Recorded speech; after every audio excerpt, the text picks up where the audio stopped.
Assalamualaikum warahmatullahi wabarakatuh. Selamat sore Bapak Ibu sekalian. Hari ini saya akan membawakan topik yaitu perlunya kita memiliki tujuan hidup. Ya, saya perkenalkan, saya Sigit Setiawadi. Nah, tahapan dalam hidup ini seperti ini Bapak Ibu ya. Kita dididik, kemudian bekerja, mendapatkan hasil. Ya, pendidikan dan pekerjaan ini proses, hasil ya hasil. Pendidikan seperti SD, SMP, SMA sampai S3, informal, khusus ya, pekerjaan ya seperti ini ya, guru, dosen, tentara, bupati, dokter dan sebagainya. Kalau hasil ya penghasilan 100 juta, tabungan 2 miliar, rumah 2 hektar dan seterusnya ya, ini adalah kehidupan. Nah, sayangnya kita dalam hidup ini sejak kecil tidak pernah dilatih tentang hasil ya. Sehingga ada hambatan yang kuat, kita hanya dilatih tentang proses. Sejak kecil kalau kita ditanya sesuatu, ingin jadi apa, jawaban yang diharapkan adalah jawaban nama-nama pekerjaan. Ya. Anak saya waktu TK ditanya oleh gurunya, Caca kalau besar jadi apa? Waktu itu saya sudah berhenti praktek Bapak Ibu ya. Tahun 2004 atau 2005 atau 2006 saya lupa. Caca kalau besar jadi apa? Nah, dia sudah saya ajari. Saya ingin jadi orang kaya Bu Guru yang banyak bantu orang. Itu anak TK loh Bapak Ibu ya. Bisa diajari. Kemudian gurunya, iya bagus. Untuk jadi kaya itu Caca mau jadi apa? Oh ya jadi orang kaya Bu Guru. Nah maksud Bu Guru, untuk bisa kaya Caca apa mau jadi dokter seperti bapaknya? Oh bapak aja berhenti kok. Nah gitu katanya anak saya. Jadi kita selalu dikejar Bapak Ibu, anak-anak itu untuk mengatakan ini kaya tidak bisa diterima, ini tidak bisa diterima. Akibatnya apa? Ya kita berkutat aja dari pendidikan, pekerjaan ya, sekolah S1, selesai kita usaha atau karyawan, jadi karyawan. Kemudian dikursuskan oleh perusahaan ya, sekolah lagi kan. Nah, kemudian jadi karyawan lagi, terus bekerja lagi. Kemudian disuruh S2. Ya, bekerja lagi, lulus S2 bekerja lagi. Kemudian ada jabatan harus S3, sekolah S3, terus seumur hidup Bapak Ibu seperti ini. Pendidikan, pendidikan. Dan itu nampaknya wajar. Padahal tujuan sebetulnya hasil. Ya. Apa Bapak Ibu mau di sini terus tanpa ada hasil? Pada akhirnya apa? Berhenti dari sini? Sama seperti pada saat mau memulai ke sini, sama-sama tidak punya uang. Tetap tidak punya uang. Mungkin rumahnya sudah besar, mobilnya banyak, tapi tidak punya uang. Nah, kita ada hukum alam namanya hukum konsentrasi Bapak Ibu ya. Semakin Anda memikirkan sesuatu, semakin besar kapasitas dan energi mental yang Anda curahkan pada hal itu. Semakin kuat pikiran itu, semakin kuat pengaruhnya pada perilaku Anda dan itu akan semakin mendekatkan pada kenyataan. Atau dengan kata lain Bapak Ibu, Anda mendapatkan apa yang Anda fokuskan. Jika fokus ke pekerjaan, Anda akan mendapatkan kerjanya. Jika fokus pada hasilnya, Anda akan mendapatkan hasilnya.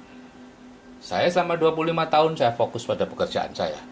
Setiap hari berbicara tentang pekerjaan saya. Teknik operasi, teknik pengobatan, ini itu. Tidak pernah berani berbicara tentang hasil. Ingin rumah seperti ini, ingin punya penghasilan sekian, ingin punya tabungan sekian. Tidak pernah berani Bapak Ibu. Gitu ya. Akibatnya apa? Ya terus bekerja. Ya untung anak saya menjerumuskan saya ke tempat yang sekarang ini. Gitu ya. Nah, jadi Bapak Ibu, mulailah untuk memiliki impian. Tertulis, disertai foto, impiannya harus jelas dan spesifik dan menggunakan kata-kata positif. Ya. Contoh jelas dan spesifik ini, memiliki 400 ekor sapi, itu jelas dan spesifik. Bukan hanya saya ingin dapat rezeki, saya minta rezeki, nggak ada itu tidak jelas, tidak spesifik. Saya ingin kaya, itu tidak jelas dan spesifik. Ya.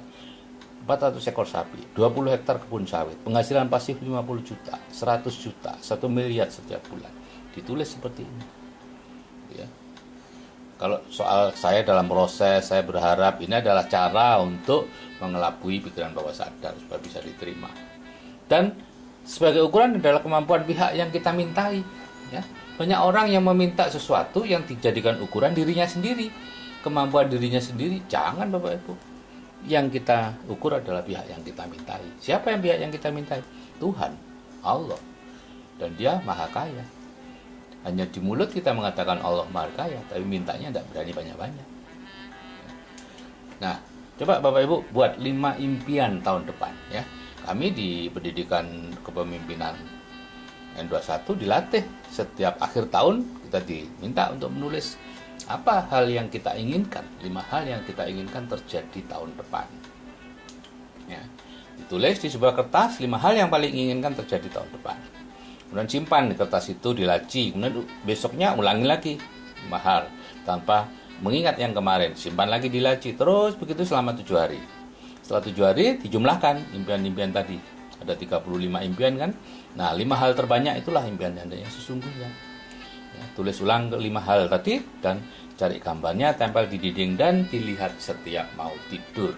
Ya. Nah, saya yang ingat hanya 5 hal yang saya diminta untuk pertama kali itu Desember 2004 saya menulis dengan cara 7 hari tadi itu oleh mentor saya waktu itu. Kemudian kesimpulannya ini, pertama ingin berhenti praktek. Ini ternyata yang terbanyak. Ya, beli mobil kecil tanpa keluar uang tabungan. Ya. Tadinya saya sama sekali tidak kepingin berhenti praktek, Bapak Ibu. Juga tidak. Saya hanya ingin backup income. Tapi melihat potensinya kok besar ya. Nah, saya ingin berhenti praktek. Pada waktu itu belum dapat apa-apa saya. Tahun 2004 itu saya belum banyak. Beli mobil kecil tanpa keluar uang tabungan, rekreasi ke luar negeri, mendapat penghasilan sejumlah sekian dari bisnis networking yang saya kerjakan, mencapai peringkat tertentu. Ini yang 5 hal yang saya inginkan. Apa yang terjadi Bapak Ibu? 2 minggu setelah saya menulis ini, tiba-tiba ibu mertua saya nelpon malam-malam. Dit, gue sih butuh motor. Nah, itu bahasa Jawa ya, bahasa Indonesia. Dit, kamu masih membutuhkan mobil? Ya saya jawab, iya, saya butuh mobil. Oke, ini ada mobil, ibu dapat undian dari Bank Mandiri, Avanza, ibu tidak butuh, kamu ambil aja. Saya ambil, pajaknya cuma berapa tuh? 22 atau 24 juta itu. Udah, dapatlah bulan 1 tahun 2005. Sudah dapat. Kemudian bulan April bisnis saya meledak. Banyak sekali. Tanggal April, bulan April. Sehingga akhirnya saya mulai mewacanakan berhenti praktek ya. Nulisnya sudah lama tapi baru berani setelah tentunya dapat penghasilannya cukup. Akhirnya 17 Agustus 2005 saya berhenti praktek. Dan bulan pas ulang tahun saya pergi ke luar negeri. Ya, bulan 11. Sehari sebelum ulang tahun saya di Batu ada keroyokan teroris ya.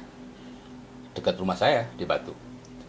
Dr. Ashari ya, yang tembak di sana. Nah, itu tanggal 10 November ya tahun 2005. Dan bulan 2 tahun 2006 barulah saya dapat peringkat yang saya anukan. Setelah stabil bisnisnya, saya pun tidak mengembangkan lagi ya, hanya membantu-bantu yang di bawah saja. Sampai beberapa bulan yang lalu baru saya mulai mengembangkan lagi karena ada cara yang jauh lebih bagus. Nah, Bapak Ibu buatlah 100 impian gitu ya, sebagai tujuan hidup kita ya. Tulis 100 hal impian di 6 area kehidupan. Area keuangan, keluarga, sosial, kesehatan mental dan spiritual. Apa yang ingin Anda miliki di bidang keuangan, di bidang keluarga, di bidang sosial, bidang kesehatan, bidang spiritual? Apa yang ingin Anda lakukan di bidang keuangan, keluarga dan seterusnya? Anda mau pergi kemana saja? Anda mau menjadi seperti apa? Tulis itu. Biasanya 30 pertama masih mudah. Setelah itu susah. Tapi paksakan diri Anda, paksakan otak kita untuk terus menuliskan itu, ya. Dan cari gambarnya dan lihat setiap hari. Nah, proses permintaan seperti ini Bapak Ibu, dari pikiran sadar ya, itu ke pikiran bawah sadar, dari pikiran bawah sadar baru ke Tuhan atau ke semesta atau ke apa yang mananya Bapak Ibu percaya atau pikiran suprasadar istilahnya. Nah, dari sini ke sini itu otomatis terus berhubungan. Tapi dari sini ke sini itulah yang tanda tanya. Tidak mudah memasukkan apa yang Bapak Ibu inginkan ke pikiran bawah sadar, sehingga seringkali Bapak Ibu minta A dapatnya B karena pikiran bawah sadarnya minta B gitu ya. Berlawanan dengan apa yang Bapak Ibu minta. Minta kaya, dapatnya miskin. Ya. Minta banyak uang, dapatnya banyak utang. Akan seperti itu terus, ya, karena Anda tidak bisa memasukkan ini. Nah, Cara masukkan impian ke pikiran bawah sadar itu ada 5 macam ya. Ini sendiri aja bisa. Ya, pengulangan dilakukan oleh orang yang punya otorita, ada emosi 30 menit sebelum dan sudah tidur. Ini yang terbuka secara otomatis pikiran bawah sadar kita 30 menit sebelum dan sudah tidur. Karena itu tahajud itu cara yang paling ampuh untuk meminta. Karena di situ permintaannya jelas, spesifik, kadang-kala minta anaknya lulus kuliah, minta anaknya diterima, minta apa, dan dilakukan 30 menit sebelum dan sudah tidur, saat-saat ngantuk ngeliang-ngeliang itu. Dan yang kelima, meditasi dan hipnosis. Sehingga apa yang saya lakukan dengan 2 audio hipnoterapi itu sangat ampuh. Karena satu aja sebetulnya ampuh, apalagi ditambah dengan pengulangan, dilakukan oleh orang yang punya otorita, ya. Terus ada emosi, ya. Tidak harus yang nomor 4 ini ya, kapan saja Anda bisa, ya. Ini kan kalau mau alami.